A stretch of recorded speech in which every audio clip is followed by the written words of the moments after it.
Riverside.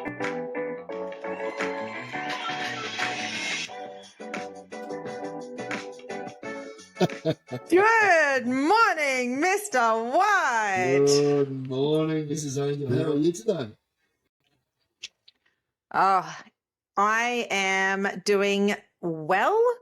I am tired. If I'm being honest, I'm tired. It feels midterm, and it's not quite midterm yet, but Yes.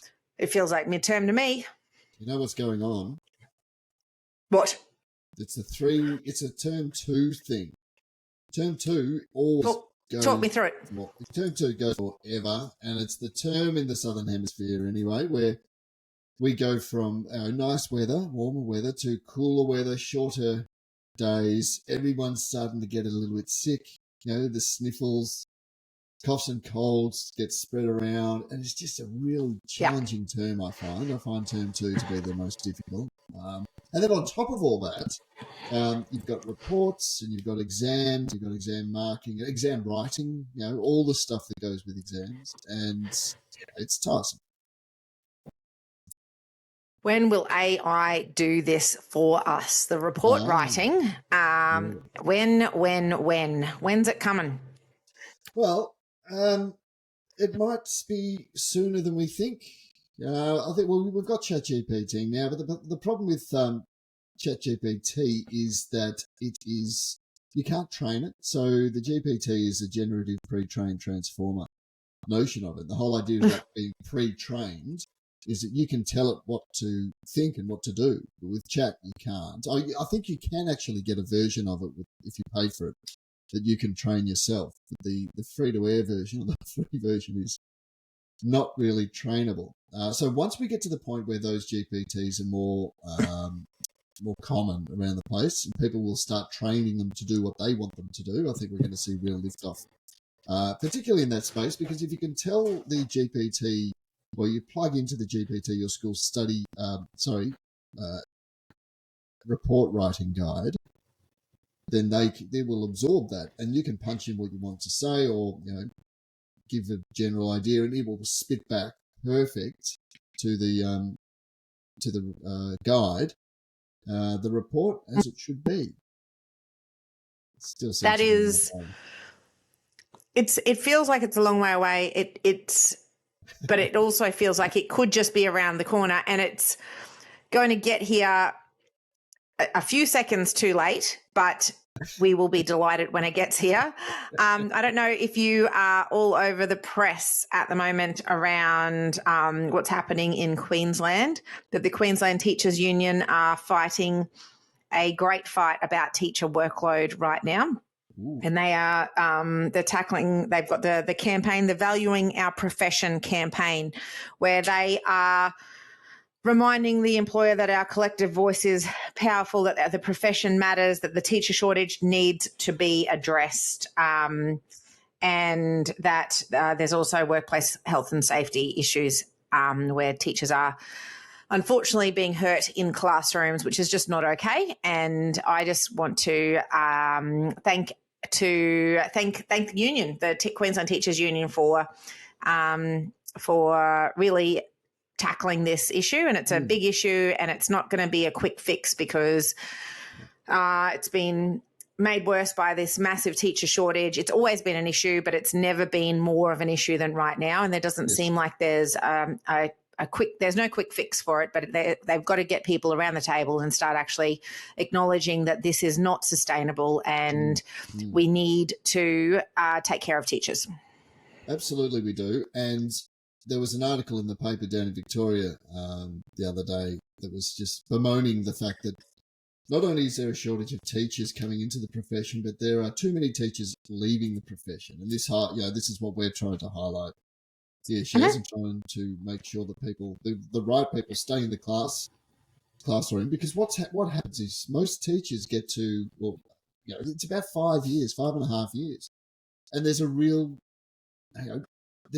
block there. I mean, the teachers that go on to the 6th and 7th year, they might teach a bit longer, but we seem to be statistically losing a lot of teachers after that 5 to 6 year sort of bracket, which is really when you start actually being impactful. To hit your straps. Yeah, you really hit your straps where you come out of the cognitive overload, and then it's something like things are really coming naturally to you. Then you're consciously competent. Well, you're unconsciously competent, but then you're having a prac teacher, but then you can be consciously competent again. You can talk about what you're doing and why you're doing it. If the sweet spot actually comes at that point when, unfortunately, there's a large chunk of people who are walking away, and we want you to stay. And there is, as we talk about all the time, all of the great bits of teaching, and it is worth sticking it out. And there's good people fighting for even better conditions in our schools here in Australia, at least.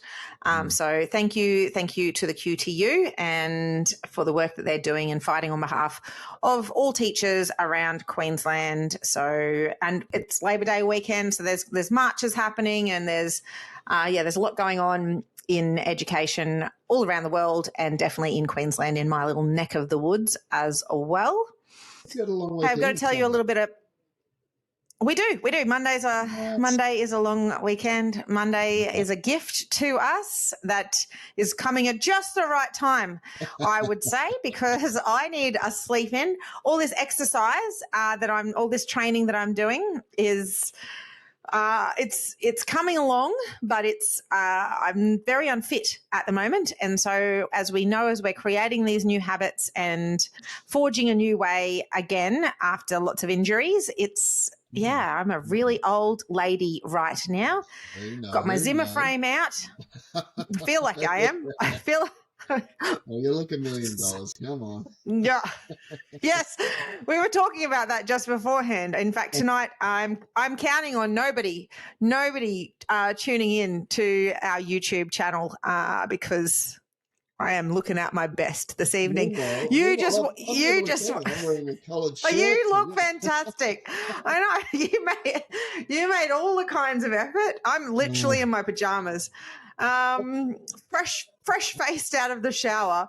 So talking about fresh face, I want to tell you about a little blooper that I had. And kids just don't miss a trick in a school environment. They don't. So I've got this awesome product here called Coco and Eve Sunny Honey. It's a little thing, and I bought it. It's an antioxidant face tanning micro mist. So my husband and I spent a week at the beautiful Burleigh Beach over the Easter holidays. The cool weather hadn't hit. The sun was shining. We were spending a little bit of time out laying in the gorgeous Gold Coast sun. But I always put a lot of sunscreen on my face, and I got a lovely color all over my body, and I kept my white pasty face. So I bought this little product. This little product, the Coco and Eve Sunny Honey antioxidant face tanning micro mist, and I gave it a go. And first go, it was fantastic. So you have a shower, and don't put anything on your face. Give a little shh. You go to sleep. You wake up, and you look like you've just come back from Burleigh Beach. Fabulous. Unfortunately, the second time I used it, I'd just gone and done some exercise, and I've been meaning to do it like 2 weeks or something. I left it and I hadn't done it. I was like, hey, I'm feeling a bit terrible. I'm going to do that sunny honey face again. And then I forgot to do it the night before. And then I got up, and then I did went for one of my big runs, my training runs. And then I thought, okay, so I've just come middle of the day now. I've come back, I've had a shower. I was like, I'm going to put it on now. So I put it on, and then but it's still really hot in Queensland. And so then I was still sweating after the shower. And so I've sprayed this thing on, and then I'm still sweating. So then I feel like I've sweated it all off. But because it's kind of clear and it only really develops after a long period of time, I then later, like 4 hours later, then I'd done some other work around the house, and then it was the evening. And then I had another shower, and I was like, I reckon I sweated all of that off. I'm going to go again. It was not the right idea to go again. In case you're wondering, it was not the right idea to go again. And the blessed kids, like these beautiful kids at my school, they don't miss a trick. And my staff are very kind. Like they were like, you look like you've had a weekend out in the warmth. Like they weren't quite saying, gee, they definitely weren't saying you look nice, but they were definitely acknowledging that my Rubbing face it was the in. wrong color. But yeah, subtly. Whereas some of my kids came up and said, what, what's wrong with your face? Why is your, so one said, what's wrong with your face? The other one said, why does your face look like that? And your face looks funny. Yeah, it's good. And then like that? I might be quoting Mean Girls here, but you can't ask someone that. my kids at my school can ask me that. That's okay. Well, we did then go through, because anytime a kid says something at our school, we talk about you've got to run it through the lens of, is it true? Is it kind? Is it necessary? Yes. And so I did then tell them, well, hey, is it what you just said? Is it true? They went, yeah, absolutely, it's true. All right, let's go to the second criteria. Is it kind? Well, I just didn't know if you knew that your face looked funny. Yeah, well, look, I know my face looks a bit funny, so thank you for bringing it to my attention. But I am aware, so therefore it's not necessary. So therefore you don't need to say that to me at all. But anyway, this is my first go again tonight. I've given myself a little spray after I've gotten out of the shower. So let's see how she goes in the morning. One round is enough is my advice to anybody. Is all you need. One round is enough. So tell me, is it cumulative? Is this something it works overnight? Does it? Overnight develops nicely overnight. Yep.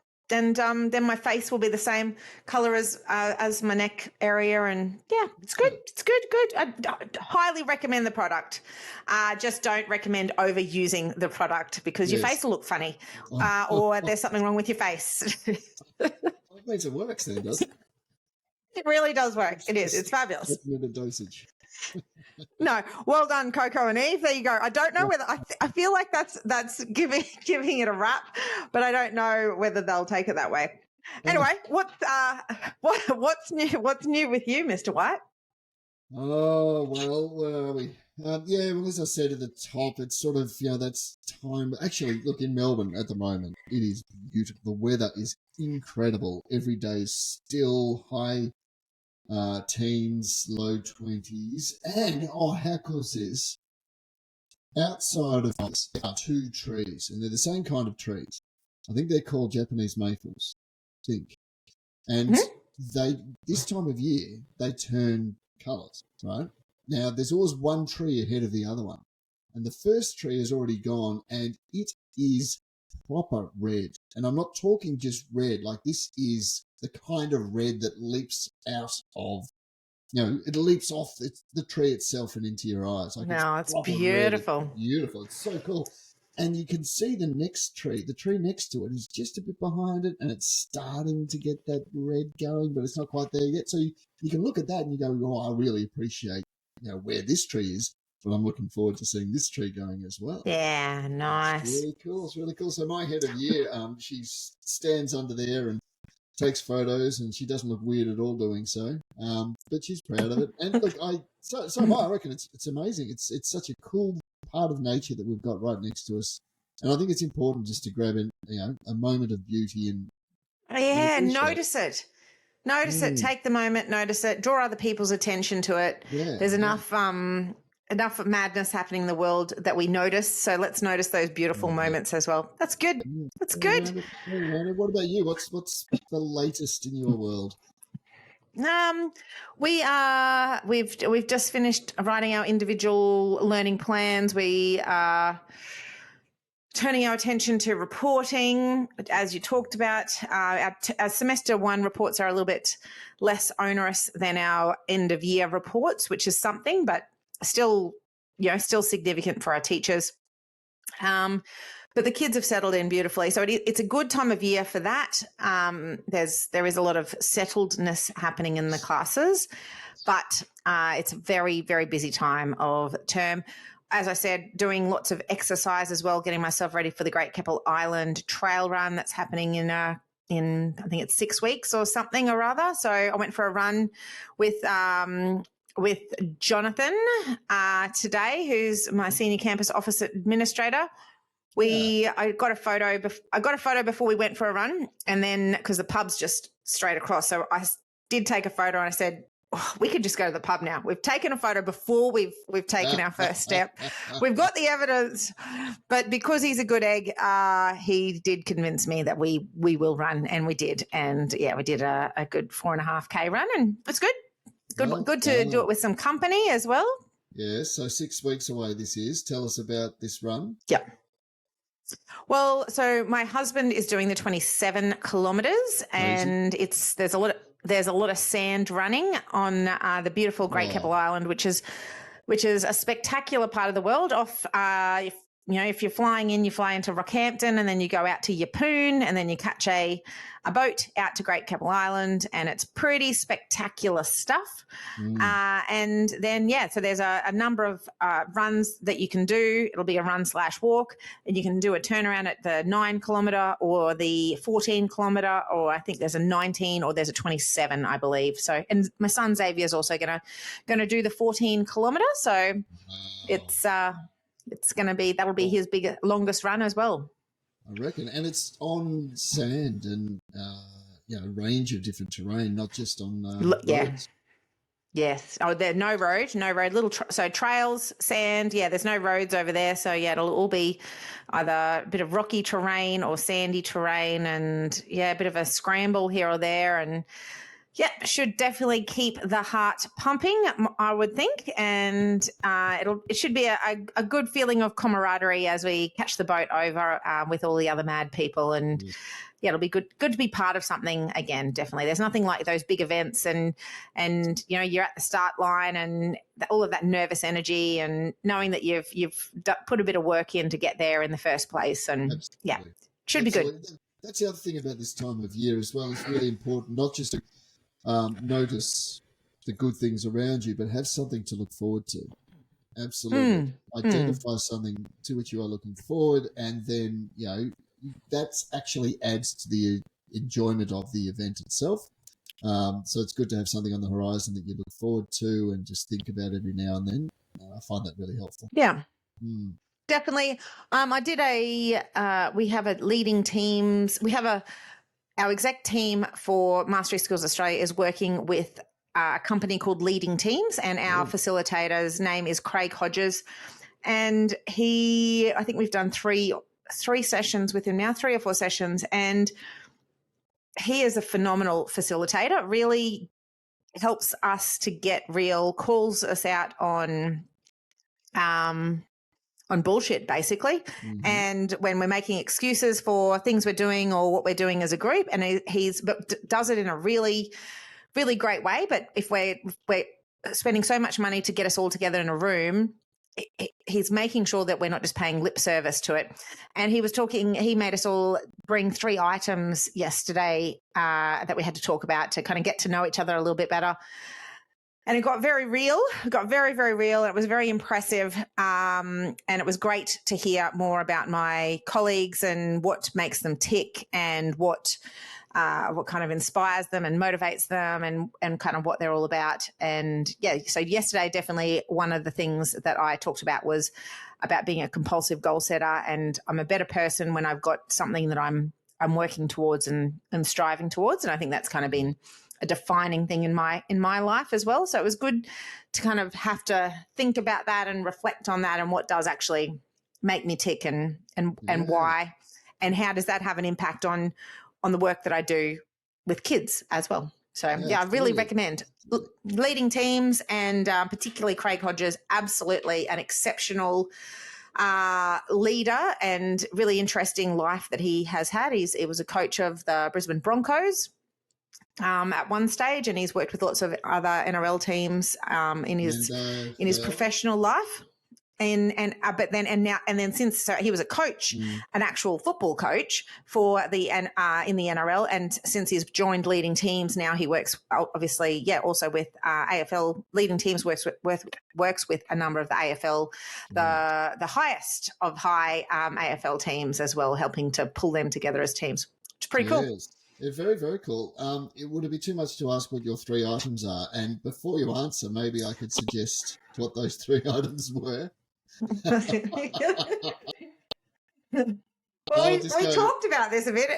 We did a little bit, but I was suggesting maybe a bottle of Sauvignon Blanc, maybe a bottle of Chardonnay, and then a cheeky little red for later. Is that pretty close to the mark? Yeah. Well, I did take a bottle of red. I did take a bottle of red. All right. I took a bottle of red. I did. It was my third item, definitely.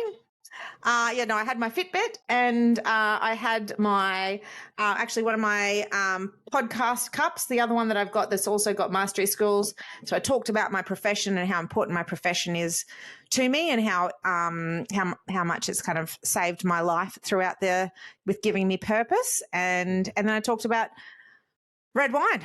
No, I didn't. I did. I talked about red wine and how my friending saved my life. Friendships and catching up and getting deep about things over a bottle of red wine in a small group. I don't like big groups of people. I like small groups of people and having and not having just doing the small talk. I like having real conversations, real deep conversations with people rather than the fluffy stuff. Small talk isn't my thing at all. No. Yeah. No. Well, No. That's good. No. How about the weather? See what I did there? I do see what you did there. I do. It's a good one. Very impressive. Thank you. I've learned from the best. Well, yes. I'm assuming that's me. Oh, of course it is. Hey, I've got some. You are a history teacher, correct? Geography teacher, actually. Geography teacher and English teacher, but I know a bit of history. What do you got for me? All right. Well, I'm gonna. I believe they're called idioms. An idiom is a commonly used phrase, and is that right? That yes. People tend to know it, but don't necessarily know what the underlying meaning behind it is. Is that correct? Yes, so is that what an idiom is? An idiom is to get that idea from the words alone. Yes. Okay. So I think I'm gonna something like that, the whole 9 yards. But that doesn't mean anything in context. But that means giving your all, giving everything. Yes. Yes. Okay, so an idiom carries meaning that is beyond the sum of the total of the words. Excellent. So I'm going to run some idioms past you, and I'm going to see if from the story behind them you can come up with what the idiom is that we use now. Awesome. All right. So, and I came across this. It's some things that were happening in the 1500s. So some of our commonly used phrases. How old do you think I am? Yes, well, I think this was just 2 or 3 years before your birth. Right. All right. So I want to tell you about so lead cups were used to drink ale or whiskey. The combination would sometimes knock the person out for a couple of days. Somebody walking along the road would take them for dead and prepare them for burial. They were laid out on the kitchen table for a couple of days, and the family would gather around and eat and drink and wait to see if they would wake up, creating the custom of holding a wake. Yeah. Holding a wake. Yeah. That's a ripper. England is old. That's a good one. England is old and small, and the local folks started running out of places to bury people, so they would dig up coffins and would take the bones to a bone house and reuse the grave. When reopening those coffins, 1 out of 25 coffins were found to have scratch marks on the inside, and they realized they'd been burying people alive. So they would tie a string on the wrist of a corpse, lead it through the coffin and up through the ground and tie it to a bell. Somebody would have to sit in the graveyard all night, and they would be doing the what shift? They would be doing the crappy shift to see if these people have been buried alive shift. Yes, they would be doing the graveyard shift, which we yeah. And so that's where the graveyard shift came from. So to listen going through life knowing that you've got a 1 in 25 or 1 in 25 chance. What's that? 4%. That's way too big a number for me to think that I could be buried alive. 4%. That would nearly stop me drinking ale or whiskey out of a lead cup if I knew that would sometimes knock me out for a couple of days and I could end up being buried. It would nearly make me stop drinking my red wine. Nearly, I would have to. I'd have to think about it. I got some more. So sometimes the people would obtain pork, which made them feel quite special. And when visitors came over, they would hang up their bacon to show off. It was a sign of wealth, and that a man could bring home the bacon. They could bring home the bacon. Yes. They would cut off a little to share with their guests, and they would sit around and chew the bacon. They would chew the fat. They would sit around and they'd chew the fat. Chew the fat. So those with money had plates made of pewter, and food with a high acid content caused some of the lead to leach into the food, causing lead poisoning death. This happened most often with tomatoes. So for the next 40 years or so, tomatoes were considered poisonous. And I think my husband and my son still think that they are poisonous. Bread was divided according to status.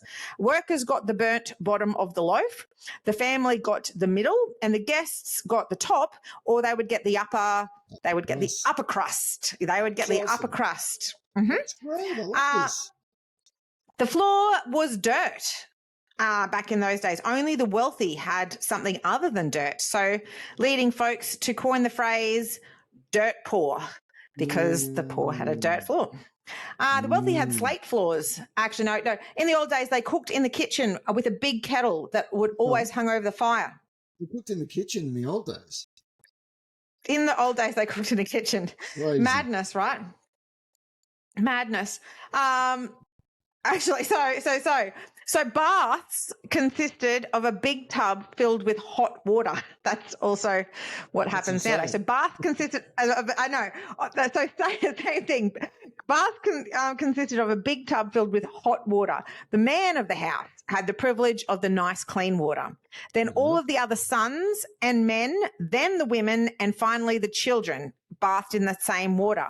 Last of all, the babies. So by then, the water was so dirty that you could actually lose someone in it. Hence the saying, don't throw the baby out with the... bathwater. That's amazing. Don't throw the baby out with the bathwater. I love that. There you go. Pretty good, huh? The 1500s. I love the 1500s. Hang on, 1500s are they all hit? What's that? Sorry. They're the Tudors, aren't they? Around the 1500s in England? I don't know. Tudor. You're looking that up now? Bear with me while I look it up. Okay, this is great podcasting. You like this? No, you take your time. House of Tudor. 1485 to 1603. Well, you called it. You called it. Elizabeth. Well done. That was... Like I said, it was a year or so. It was around about your era, wasn't it? That was. Oh goodness, the wit. Oh, thank you. Did you talk about wit? I'm assuming you've got a wisecrack for us. Now that I've educated you a little bit, you can give us Whitey, a weekly wisecracks. What do you got, Mr. White? All right, now normally what have you got, Mr. White? Normally this is a wisecrack, but I'm going to use this time. This is a soapbox this time. It wasn't that long ago that we discussed an article by Jonathan Hayter, I think from memory the name. It was about the issues with technology and raising children around technology and social media and that sort of thing. So look, I've had quite an eye for that. I've been noticing that in my own life a fair bit lately, and I came home this afternoon and my kids were all on iPads. They were all on eBay. And if they're still there tomorrow, I'm going to lower the price. It's good. We got there. It's good. We got there. It's an awesome one. I do like that one. It's good. It's going. Well done. You should talk about it. Could bring that up in your classes, because then you can also talk about the issue of phones, and then you can bring that one in. You already have twice, I'm assuming. I've used a lot of the materials. If I'm on a field run with my scouts. This is your training run. And yeah. This is workshopping. I didn't get a round of love it. applause for that one, so I'm going to put that into the needs work category. No, I liked it. I've got a delay on my sounds at the moment, so I'm cutting them out. But yes, that was a good one. All right. Well, everyone's busy, Mr. White. We can't take up any more of their time. Everyone's got reports to write, and it turns out AI is not going to do it for them just now. Just want to say a thank you to all of the teachers out there. You're doing amazing work. And making a massive difference in your students' lives. Yep. So keep pulling on your socks and shoes every day and walking through that gate, and keep fighting the good fight with your moral purpose tucked in your bag and your good humour. And obviously all of your huge intellect and capabilities. We applaud you and thank you very much for the great work that you're doing all around the world. Yeah. And we'll see you next week, hey? See you next week. You'll be back? I'll be back. All right. Adios, Mr. White. See ya. This is Angel. Bye.